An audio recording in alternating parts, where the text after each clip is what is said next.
Alright, welcome everybody. We're going to watch another in our continuing series of full of shit, bullshit televangelists who are taking people for their money. Hell yeah. Today, the Reverend Peter Popoff. I'm going to share a few stories from my own personal experience from the Peter Popoff hotline. Now, I would like to start this out by saying, while we both are atheists, I'm assuming Zach's an atheist.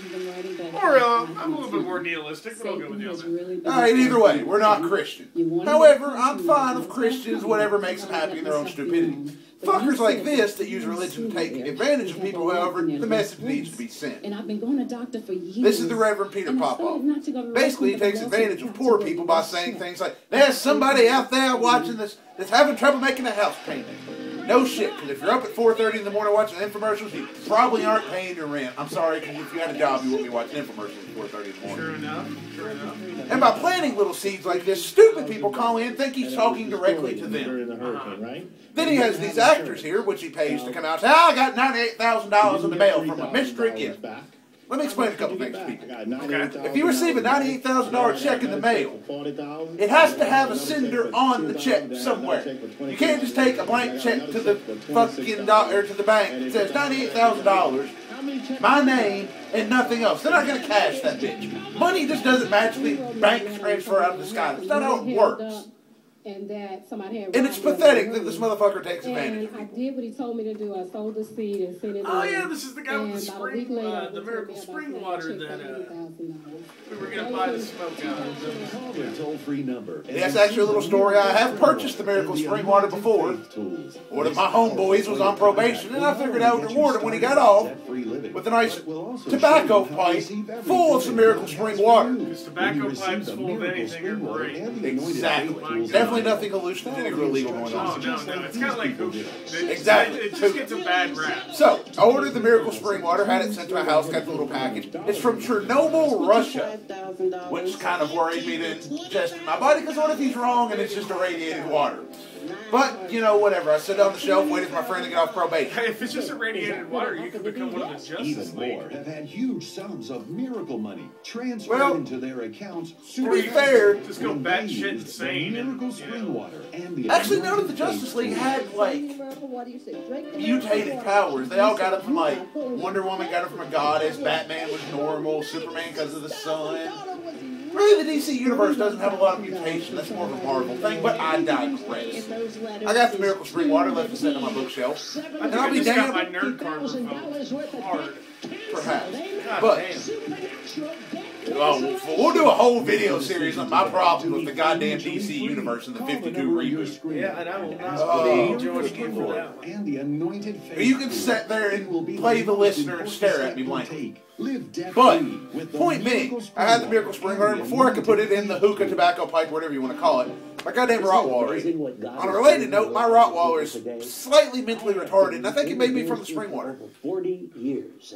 And I have also on a semi-unrelated note, but Peter Popoff. If I ever join porn, I'm calling myself Peter Popoff. Maybe leave the Reverend in there, just to make it sound fancy.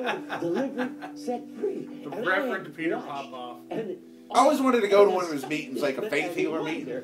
I just wanted to go up front, act like I was crippled, then as soon as he touched me, just like fall down and start having a seizure, screaming, "Oh God, the pain!" Just to see the look on people's faces. Miracle money released. Supernatural. See, it's simple, people. If you send him money, he'll magically just have money appear in your bank. You know, God forbid people actually get off their ass, go out, work for themselves, strive hard. You know, put some effort into making their future better. Now, we'll pray to an invisible man in the sky who boom, whip the money into our hands. That's my problem with religion. People use it as a crutch. Some people, sure, they can have their religion and still actually get out and do shit. The poor people that sit around expecting God to just hand them everything, you're fucking lazy. Get a job. I'd send this guy $1 to see what happens. In this year of jubilee, I've called his hotline a few times. That's entertaining. Who your friends are, who you can trust, who to marry, where to go. We could. Get ready. Although, speaking of church hotlines, I guess this is as good a time as any to tell some of our farting preacher hotline stories. Oh, yes. Which anybody that was a fan of E-Bomb's World back in the day remembers the man known as the farting preacher. You can probably still YouTube it. Robert Tilton was his name. I remember this specifically.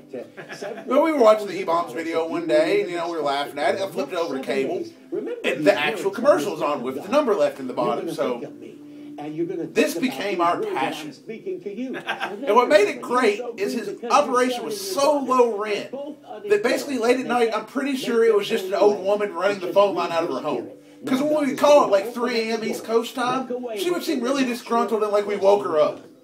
But she was doing God's work, so she was taking our call. Yeah. So, we would call up, and usually we got busted right off the bat because we didn't really plan it out. And just make random prank calls about fucking, giant dicks or whatever. But a couple times we actually succeeded. One of which, we called up, and I thought we was going to get busted right off because I decided I was going to go all out for this one. When she asked her name, I said Lex. She's like, okay, what's your last name, sir? I said, Steele. Now, anyone who's watched porn knows who Lexington Steele is. And if you don't, imagine the largest black man you've ever seen with a cock that could probably break Cinder Block's Karate Kid style. Well, she didn't get it, so, we gave her our address. Like, it was like fucking 420 Cockney Way or some shit. I'm giving my best regal, very respectable gentleman voice the entire time. Oh, yeah. Well, mainly because she got where she recognized her voices and would hang up on straight off the bat, but still. So I call up. Oh, man, did this guy's having a fucking seizure? Oh. Oh, there he goes. Oh, he's walking. He's walking. The power of the Lord. Dude, canes are expensive. I'd be like, I'll take that back just in case. Excuse me, sir. Yeah. It's like, you break it, you buy it. But back to the story. Yeah. So we gave her address and we got going. She's like, well, what do you need the prayer blessing for? Because there was a prayer hotline where you called and leave your shit, and they would pray to Jesus, the Reverend Hilton. Was that you? I called up. I was like, well, I'm just married, and my wife is having all these medical problems. And, we just got married, and we're just getting behind, and we can't keep up the bills. I believe in the Lord, but I'm just losing my faith. I need something. We went on for a good 15 minutes. I'm proud of myself. I went to state for writing in high school, so I have talent. All right. So basically we gave her this long sob story. We went about 10, 15 minutes. And then the moment I've been waiting for and waiting for and waiting for. She's like, well, sir, what exactly is wrong with your wife? Oh, God. Now, keep in mind that this woman has been emotionally invested and, sounding tearful and they've been in line for about 15 minutes and our struggles and all this. And I finally get to deliver what I've been planning. It's like, well, ma'am, remember, my name is Lexington Steele, which makes this much more amusing.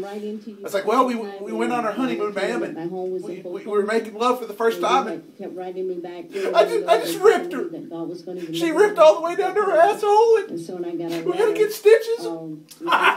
It just keeps tearing again. It won't stay closed. And then medical bills are piling up. I don't know what to do. And I swear to God, I could hear that I wish you would die stare. I could hear it through the phone.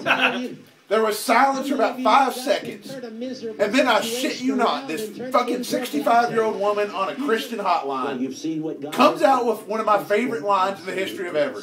I bet you fuck your mother too, don't you, sir?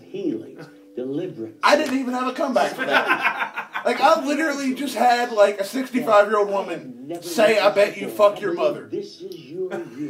She won. I just ended the call. No coming back from that. I'll give her credit. I got her, but she won the battle. There was no line I could come back with from, I bet you fuck your mother too, don't you, sir? And she said it in such a polite way, which made it even funnier. It's like, don't you, sir? Now, I'm about to say, going to touch you before this program was over. Fuck, hang up, Riley. And that's the Robert Tilton story. His anointing is yoke That's good time, destroying. man. That's good time. Flow to you.